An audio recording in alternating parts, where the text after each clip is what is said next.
मी बालासाहेब किसन शिंदे बोलतो। आमचे गुरुकुल आहे, महाराजांचा लहान मुलगा महाराज आहे, त्यांचं गुरुकुल आहे शिकवायचं वारकरी संस्था। तर ते शाळेतून परीक्षा देऊन येताना मुलं वाटमध्ये त्यांना अडविलं, मारहाण झाली।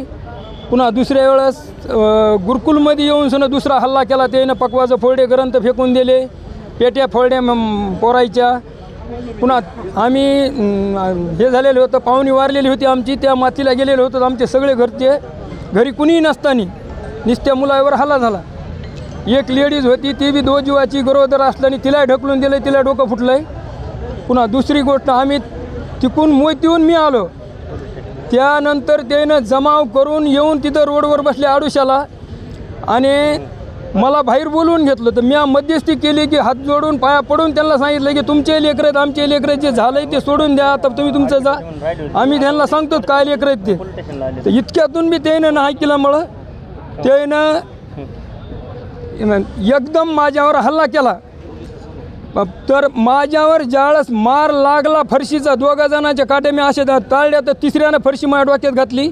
त्यावेळेस पोलीस इकडून पोलीस स्टेशनवरून आलेले होते 2 जण, ते माझ्या 25 ते 30 फुटाच्या अंतरानं होते आणि मला मारलं। ते पोलीस दिसले की पुन्हा पळून गेले। पोलीस आहे ना काय प्रयत्न केला नाही त्यांच्या मागं पळण्याचा। तिथं आज मोर्चा काढाय की तात्काळ त्यांना अटक व्हावी आणि त्यांना कडी ते कडी सजा भेटावी ह्याच्याकरता हो मोर्चा काढायला आहे। सगळ्यांनी महाराज लोकांनी येऊन सण मोर्चा काढायला त्यासाठी आहे।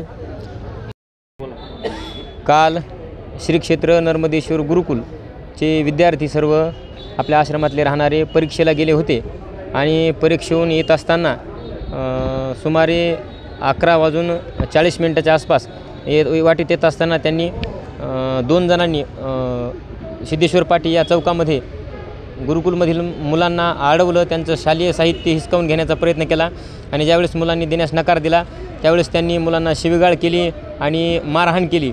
आणि ज्यावेळेस ते मारहाण करू लागले त्यावेळेस गुरुकुलचे विद्यार्थी पळून आले आणि जवळच असणाऱ्या आपल्या गुरुकुलमध्ये गेले। त्यावेळेस त्यांच्यात पाठलाग करून ते अजून 2 जण मध्ये आले आणि त्यांनी धारदार शस्त्रांनी मुलांवरती हल्ला चढवला, जोरदार हल्ला चढवला आणि त्या ठिकाणी असणारे आमची भाऊजीलाही लुटून दिलं। गुरुकुलचे जे काही साहित्य असतं मुलांचं मृदंग वाजवण्याचं साहित्य, हे त्या मृदंगांची तोडफोड केली, साहित्य अस्वस्थ करून दिलं, ग्रंथ फेकून देण्यात आले आणि सगळे तिथले नुकसान करून टाकलं आणि मुलावरती 11 विद्यार्थ्यांना बेदम मारहाण त्यांनी केलेली आहे। आज मोर्चा काढण्यात आला, काय मागणी आहे?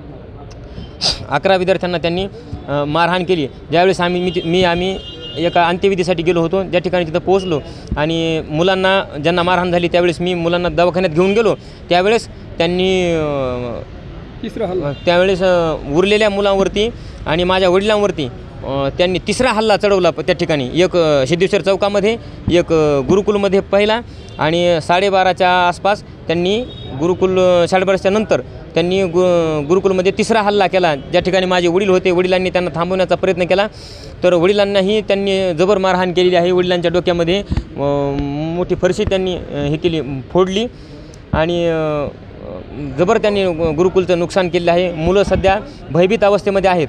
गुरुकुलचा एकही विद्यार्थी परीक्षेलाही आज परीक्षा होती त्यांच्या, आजच्या पेपरलाही कोणी गेलेलं नाही आणि सर्व भीतीचं वातावरण आहे, परिसरामध्ये सर्व दहशतीचं वातावरण आहे आणि जे ते गुन्हेगार आहेत ते अट्टल गुन्हेगार आहेत। पहिलेही पोलीस स्टेशनमध्ये त्यांच्या विरुद्ध गुन्हे दाखल आहेत अशा प्रकारचे आणि अद्यापही ते गुन्हेगार त्या गुरुकुलच्या अवतीभोवती फिरत आहेत। त्यांच्या कोणाला सांगा त्यांचे जे परिचित आहेत त्यांना फोन लावून बोलवत आहेत आणि दहशतीचं वातावरण पसरवत आहेत परिसरामध्ये। म्हणतात की एवढं करून म्हणजे काहीच नाही झालं, एवढं करून काही नाही झालं, अशा प्रकारे त्यांचं ते वातावरण आहे आणि आम्ही सर्व भीतीच्या याच्यामध्ये आहेत। आणि या गुरुकुलमध्ये धर्माचं जे शिक्षण घेणारे विद्यार्थी आहेत ते सर्व भयभीत आहेत।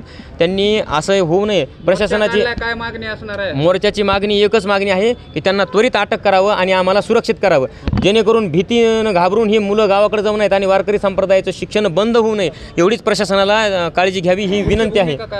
पुढची भूमिका ही आहे की यांना जर अटक करण्यात नाही आलं तर सोमवारी संपूर्ण परळी शहर बंद राहील आणि या ठिकाणी विराट वारकरी संप्रदायाच्या सर्व संघटनांच्या वतीने या ठिकाणी विराट आंदोलन करण्यात येईल आणि पोलीस स्टेशनच्या समोर आम्ही या ठिकाणी सर्व वारकरी संप्रदायाचे साधू संत आम्ही उपोषणाला बसणार आहोत। आम्ही अन्न पाण्याचा त्याग करणार आहोत। मी अर्जुन बालासाहेब शिंदे, सिद्धेश्वर।